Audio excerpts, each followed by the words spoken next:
Friends, welcome back to Learning Journey. Today my dinner is dosa with chutney. அதாவது இந்த என்னென்னா house சட்னின்னு சொல்லலாம், வீட்டு சட்னின்னு சொல்லலாம். நம்ம வீட்டில் நம்ம வந்து வெள்ளை வெங்காயம், அதாவது வெள்ளை பூண்டு வாங்கி வச்சுருப்போம்.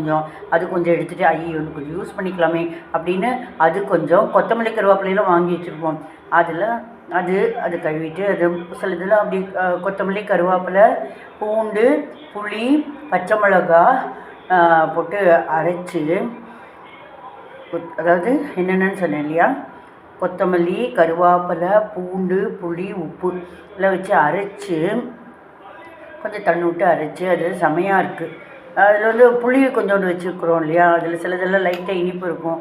ஸோ அது செம்ம டேஸ்ட்டாக இருக்குது. நீங்கள் நம்ம வீட்டில் இருக்கிற பொருளை வச்சு மிச்சம் மீதியாச்சுன்னா கூட சட்னியாக பண்ணிட்டோம்னா அது வந்து சூப்பராக. இதை வந்து நம்ம தோசைக்கல் சூடாக இருந்தால் கூட நான் அவசரத்துக்கு அதில் சூடாக இருக்கிற போட்டு எடுத்துடுறேன்.